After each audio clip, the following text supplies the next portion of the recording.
Hello students, आपका स्वागत है अनूप केमिस्ट्री क्लासेस में। लास्ट टाइम हमने जो हमारा फर्स्ट वीडियो था, ठीक है, मोल कंसेप्ट का जो फर्स्ट वीडियो था, उसमें हमने वर्गीकरण पढ़ा था। द्रव्य जो पदार्थ है उसका वर्गीकरण पढ़ा था, कितने प्रकार का होता था। हमने पढ़ा था कि जो द्रव्य है वो दो प्रकार से होता है, भौतिक वर्गीकरण के आधार पर, एक रासायनिक वर्गीकरण के आधार पर, है ना। और भौतिक वर्गीकरण के आधार पर तीन प्रकार का था, ठोस, द्रव और गैस, ठीक है। और रासायनिक वर्गीकरण के आधार पे दो प्रकार का था, एक शुद्ध और एक अशुद्ध। अशुद्ध को हम मिश्रण भी बोलते थे, है ना। और शुद्ध वापस से दो प्रकार का था, तत्व और यौगिक। तो हमने उसके बारे में जानकारी ले ली थी, ठीक है। आज के हमारे हम इस सेकंड वीडियो के अंदर में पढ़ेंगे वैज्ञानिक संकेतन के बारे में और सार्थक अंकों के बारे में, ठीक है। तो आइए अपन बात करते हैं वैज्ञानिक संकेतन की, ठीक है। वैज्ञानिक संकेतन, इसे अपन बोलते हैं साइंटिफिक नोटेशन। साइंटिफिक नोटेशन बोलते हैं इसको, ठीक है। या इसको अपन चरघातांकी रूप भी बोलते हैं। क्या बोलते हैं इसको अपन? चरघातांकी रूप, ठीक है। अब देखिए, आप समझिए, कोई भी आपको जो संख्या दे रखी हो ना, वैज्ञानिक संकेतन के रूप में कैसे लिखा जाता है? वो लिखा जाता है n × 10⁻n, ठीक है। 10 × 10⁻n। अगर किसी भी संख्या को इस रूप में लिखा जाता है तो उसे अपन बोलते हैं वैज्ञानिक संकेतन, ठीक है। देखिए, संख्या छोटी होती है तो उसमें समस्या नहीं है, लेकिन अगर संख्या बहुत ही छोटी है या संख्या बहुत ही बड़ी है तो उसको लिखने में दिक्कत होती है। इसलिए हम उसको क्या करते हैं, छोटे रूप में लिखते हैं। उसे हम इस रूप में लिखेंगे तो उसे अपन क्या बोलते हैं? वैज्ञानिक संकेतन बोलते हैं। या इसको अपन चरघातांकी रूप भी बोलते हैं, एक्सपोनेंशियल फॉर्म भी बोलते हैं इसको, ठीक है। अच्छा, इसमें भी एक शर्त और है। इसमें क्या होता है कि इसमें कोई एक संख्या लिखी होती है, उसके बाद डेसिमल होता है, ठीक है। कोई एक संख्या लिखेंगे, उसके बाद में शून्य आएगा, उसके बाद में दशमलव आएगा, डेसिमल आएगा, और उसके बाद में कोई भी संख्या लिखी जा सकती है और उसको 10⁻n में लिखा जाएगा, ठीक है। जैसे मैं आपको फॉर एग्जांपल बताता हूँ, ठीक है। जैसे मैंने आपको दिया 1 2 3 4 5 6 7 8, मैंने आपको ये संख्या दी है, ठीक है। मैंने आपको ये संख्या दी है, तो मैं आपको बोलूँगा कि इसको वैज्ञानिक संकेतन में लिखिए। तो हमें करना क्या है, आप संख्या काउंट करिए, कितनी संख्या है? 1 2 3 4 5 6 7। तो 7 संख्या से पहले मुझे पॉइंट लगाना होगा। आगे बात समझ में? 1.2 3 4 5 6 7 8 × 10⁻, क्या लगाएंगे? 7। तो ये वैज्ञानिक संकेतन हो गया। अच्छा, इसमें भी हम क्या करते हैं, हम इसमें भी क्या करते हैं, शुरू की 3 संख्याएँ लेते हैं, जनरली 3 संख्या लेते हैं। तो क्या हो जाएगा ये? 1.23 × 10⁻7। तो हमने इस संख्या को इस वैज्ञानिक संकेतन के रूप में लिख दिया है, ठीक है। अभी ये संख्या अपन लिखना बाद में सीखेंगे, पहले एक बार ये देख लीजिए कि पावर में कैसे लेके जाएंगे, वैज्ञानिक संकेतन होता क्या है, ठीक है। चलिए अगला एग्जाम्पल में बात करता हूँ। मैं आपको देता हूँ, मैंने आपको दिया 0.00000123, ठीक है। हमें इस संख्या को वैज्ञानिक संकेतन में लिखना है, ठीक है। तो अब देखिए, यहाँ पे ये जो डेसिमल है इसको मैं कहाँ खिसकाने वाला हूँ? ये यहाँ खिसकाने वाला हूँ। बात ठीक है ना। संख्या कितनी है? 1 2 3 4 5। तो 1.23 मैंने डेसिमल को 5 डेसिमल मतलब 5 पोजीशन राइट हैंड साइड में खिसका दिए। तो जब राइट में खिसकाते हैं तो 10⁻⁻5 लगाएंगे, ठीक है ना, क्योंकि हमने डेसिमल को इधर खिसकाया है। इधर खिसकाया है तो पावर माइनस में जाती है, डेसिमल को उधर खिसकाते हैं तो पावर प्लस में जाती है, ठीक है। जैसे और एग्जांपल देखो, जैसे अगर मैंने आपको यही संख्या कुछ ऐसे दी हुई होती, ठीक है, मैंने आपको दिया होता जैसे मैंने आपको दिया हुआ होता ये संख्या 6023 × 10⁻21, ये दिया होता मैंने आपको, ठीक है। तो हम इसको अब कैसे लिखेंगे? हम डेसिमल को 1 2 3 पोजीशन के बाद से पहले यहाँ लगाएंगे, तो क्या हो जाएगा? 6.023। तो क्या है, हम डेसिमल को लेफ्ट में खिसका एक तरीके से, क्योंकि मैं इसको यूँ लिख सकता हूँ ऐसा। भाई आपके पास जो संख्या है 6023 × 10⁻21, मैं इसको ऐसा लिख सकता हूँ ना।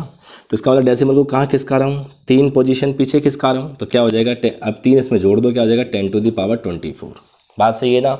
तो ये वैज्ञानिक संकेतन का रूप होता है। आप देखें, हमारे केमिस्ट्री के अंदर में, फिजिक्स के अंदर में बहुत सारी वैल्यूज जैसे बहुत छोटी होती हैं या बहुत बड़ी होती हैं। आप देखिए ना, मोल जो होता है, मोल, ठीक है ना, 1 मोल इक्वल्स टू होता है 6.023 इंटू 10⁻23। आप इलेक्ट्रॉन का द्रव्यमान देखिए 9.1 इंटू 10⁻31 kg।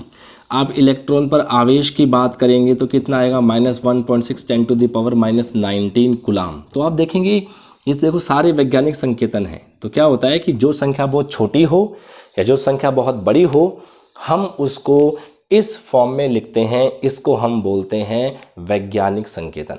मेरे ख्याल से ये आपको बात समझ में आ गई होगी। बात ठीक है ना, कोई प्रॉब्लम नहीं है। चलिए फिर अपन आगे बात करते हैं वैज्ञानिक संकेत, अपन आगे बात करते हैं सार्थक अंक की। ठीक है, चलिए अगला है सार्थक अंक। इसको अपन बोलते हैं सिग्निफिकेंट फिगर। ठीक है, सार्थक अंक। ठीक है, क्या होता है अपन इसको एग्जाम्पल से समझेंगे। मैं आपको प्रॉब्लम दूंगा, ठीक है ना, और वहाँ अपन एक एक करके सॉल्व करेंगे। आपको क्या एग्जाम के अंदर में ये क्वेश्चन जरूर आता है आपके एग्जाम में, ठीक है ना। आपको कोई संख्या देंगे और उसमें बोलेंगे बताइए इसमें कितनी सार्थक अंख्याएँ हैं, ठीक है ना, कितनी सार्थक संख्याएं हैं, कितने सार्थक अंक हैं। तो मैं आपको बताता हूँ, ठीक है। देखिए एग्जाम्पल से समझेंगे हम इसको, ठीक है, थोड़ा गौर से देखते जाइएगा। देखिए कोई भी संख्या, सबसे पहले मैं बात करता हूँ नॉन जीरो डिजिट की। नॉन जीरो डिजिट इसका मतलब ये है कि ऐसी कोई संख्या जिसमें जीरो नहीं आता हो, ठीक है। जैसे मैं आपको बोल देता हूँ 1 2 3 4, इसमें कितने सार्थक अंक होंगे, तो काउंट कर लो, 1 2 3 4 हैं, इसमें 4 सार्थक अंक होंगे। मैं बोलता हूँ 323, कितने सार्थक अंक होंगे, इसमें 3 होंगे। मैं बोलता हूँ 12.12, इसमें कितने सार्थक अंक हैं, 4। मतलब जिसमें ज़ीरो नहीं आता हो, यानी नॉन ज़ीरो डिजिट हो, उसके अंदर में टोटल संख्याओं को काउंट कर लो, वो उसका सार्थक अंक होता है। बात ठीक है। चलिए अब अपन बात करते हैं ज़ीरो डिजिट के बारे में, ठीक है, जिसमें ज़ीरो आ जाए। अब सबसे पहली शर्त तो ये है कि ज़ीरो कभी भी दो नॉन ज़ीरो के बीच में आ जाए। जैसे मैं आपको बोल दूं 6002, यानी ज़ीरो तो हो लेकिन वो ज़ीरो नॉन ज़ीरो के बीच में आ जाए, तो वो सार्थक अंक के रूप में काउंट किए जाते हैं, यानी ये 4 आ जाएगा। बात ठीक है। जैसे मैं बोल देता हूँ 203, तो इसमें ज़ीरो जो है वो नॉन ज़ीरो के बीच में आ गया है, तो ये इसमें कितने सार्थक अंक हो जाएंगे, 3 हो जाएंगे। आगे बात समझ में, ठीक है। अच्छा अब अगर मान लो कि जीरो किसी संख्या से पहले आ जाए, है ना, जैसे मैं आपको यूँ लिख दूँ 0203, तो इसका कोई वैल्यू नहीं है, तो अब ये क्या आ जाएगा, इसके सार्थक अंक 3 आ जाएंगे, ठीक है। जैसे मान लीजिए कि कोई डेसिमल में आ जाए, जैसे मैं आपको बोलता हूँ 2.003, तब भी इसके अंदर में सार्थक अंक कितने होंगे, तब भी सार्थक अंक इसमें कितने होंगे भाई, 4 होंगे, क्योंकि ये जीरो है वो नॉन ज़ीरो के बीच में आ रहा है। बात ठीक है। चलिए आगे बात करें, देखो, ठीक है। अगला एग्जाम्पल, अब जीरो मान लो किसी संख्या से पहले आ जाए, जैसे मैं आपको देता हूँ 0.0023, तो अब अगर ये ज़ीरो जो है वो किसी नॉन ज़ीरो के बिल्कुल पहले आ जाए, ठीक है, तो वो सार्थक अंकों में काउंट नहीं होते, यानी कि इसके जो सार्थक अंक होंगे वो कितने होंगे, केवल 2 होंगे, ठीक है। जैसे अगला एग्जाम्पल मैं आपको दूं, अगला एग्जाम्पल मैंने आपको दे दिया 0.231, तो डेसिमल से पहले जीरो लगा हुआ है, लेकिन ये नॉन ज़ीरो से पहले लगा हुआ है, शुरुआत हो रखी है, इसलिए इसमें भी सार्थक अंक कितना होगा, 3 होगा, ये ज़ीरो काउंट नहीं होगा, ठीक है। चलिए अच्छा ऐसा हो जाए कि ज़ीरो डेसिमल के बाद में लास्ट में कहीं पर आ जाए, जैसे मैं आपको ऐसा बोलता हूँ कि आपके पास संख्या आ गई 231.0, तो ध्यान रखना है अगर लास्ट में जीरो, जैसे मान लो ये यहाँ पे आ गया है ये वाला, ठीक है, जीरो लास्ट में आ गया है, तो अब क्या होता है कि ये ज़ीरो सार्थक अंक में काउंट होता भी है और नहीं भी होता है। अभी मैं बताऊंगा कि भैया ये नहीं कब होगा और कब होगा। अभी फ़िलहाल आप 4 संख्याएं काउंट कर लो, इसमें सार्थक अंक कितने हैं, 4 हैं, ठीक है। कितने हैं इसमें सार्थक अंक, 4 हैं। जैसे मैंने आपको एग्जाम्पल दिया 5000, तो इसमें सार्थक अंक कितने होंगे, 4 होंगे। लेकिन अगर मान लीजिए कि मैंने संख्या आपको 20.0 दिया है, तो अगर डेसिमल के बाद में जीरो है, यानी कोई संख्या जीरो पे ख़त्म होती है लास्ट में, डेसिमल के बाद जीरो आ रहा है तो वो सार्थक अंक में काउंट किया जाता है। यहाँ पे 3 आएगा। जैसे मैं आपको बोल देता हूँ 20.00, तो यहाँ पर भी ये सार्थक अंक में काउंट होंगे। ये कितने हो गए? 4 हो गए। बात समझ में आ गई ना सार्थक अंक क्या है। अब क्या है कि प्रॉब्लम यहाँ पे आती, जैसे मान लो मैंने संख्या आपको ये दिया, ये 5000 दिया मैंने आपको, ठीक है, और हमें इसमें सार्थक अंक ज्ञात करने हैं, ठीक है। अगर मान लीजिए एग्जाम में आ जाता है तो आप इसका आंसर 4 करेंगे, इसका आंसर क्या करेंगे? 4, ठीक है। लेकिन इसका आंसर 3 भी सही है, इसका आंसर 2 भी सही है, ठीक है। और वो कैसे होगा मैं आपको बताता हूँ। देखिए, अगर मैं इस संख्या को 5 गुणा 10 की घात 5 गुणा 10 की घात क्या लिख दूँ? 3 लिख दूँ। वैज्ञानिक संकेतन में लिख दिया मैंने इसको, तो इसका मतलब ये हुआ कि इसमें सार्थक अंक केवल कितना है? 1 है। अगर मैं ऐसा लिखता हूँ 5.0 10 to the power 3, तो सार्थक अंक कितने हैं? 2। अगर मैं लिखता हूँ 5.00 10 to the power 3, सार्थक अंक कितने हैं इसमें? 3 हैं। और अगर मैं इसको ऐसा लिखता हूँ तो इसमें सार्थक अंक कितने हैं? 4 हैं। आगे ना बात समझ में। तो यहाँ पर ये चारों ही सार्थक संख्याएं इसकी हो सकती हैं, लेकिन आपको अगर एक ही आंसर देना है, एग्ज़ाम में अगर क्वेश्चन आता है तो हम क्या करेंगे? इसका आंसर 4 करके आएंगे, ठीक है भाई। ये सार्थक अंक होता है, ठीक है। एग्ज़ाम में डायरेक्ट क्वेश्चन आता है, अंक देंगे और आपसे पूछेंगे इसमें सार्थक अंक बताइए। बहुत सिंपल है, आप इजीली सॉल्व कर सकते हैं, ठीक है। अब सर बात ये आती है कि सार्थक अंक में अर्थ निकालने की ज़रूरत क्या पड़ती है। मैं आपको बता दूं, जैसे मान लो कोई संख्या ऐसी है, ये मैंने दे दिया 5031, ठीक है। तो इसमें क्या होता है कि जो शुरू की 3 संख्याएं जो होती है ना, वो तो होती है निश्चित, और जो लास्ट वाली होती है वो होती है अनिश्चित। लास्ट वाली संख्या वैरी करती है, मतलब भिन्नता दर्शा सकती है, इसलिए ही हमें सार्थक अंक ज्ञात करने की आवश्यकता पड़ती है।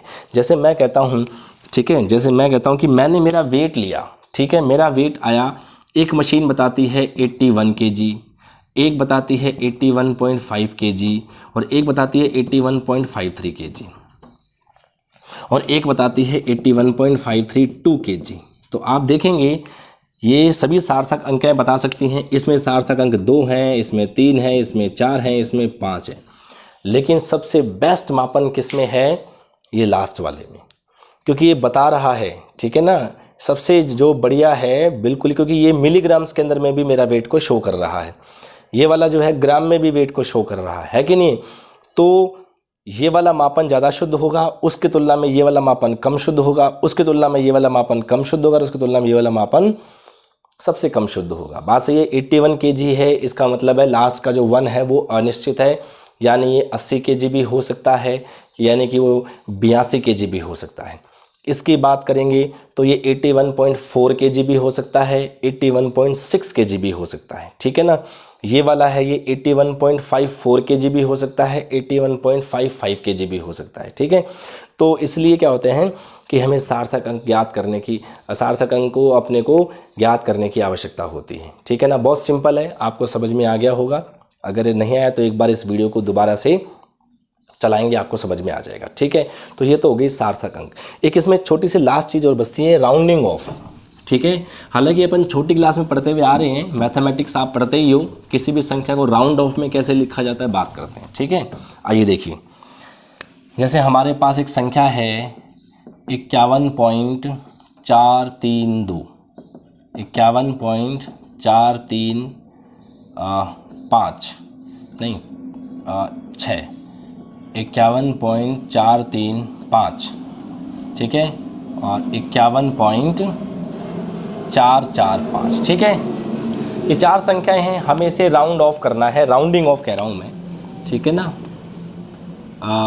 राउंडिंग ऑफ, ठीक है। तो देखेंगे राउंडिंग ऑफ तो कैसे करेंगे। देखो, हमें है ना इसको 4 सार्थक अंकों तक ही लिखना है, ठीक है। हमें इसका आंसर कितने तक लिखना है? 4 सार्थक अंक तक लिखना है, ठीक है।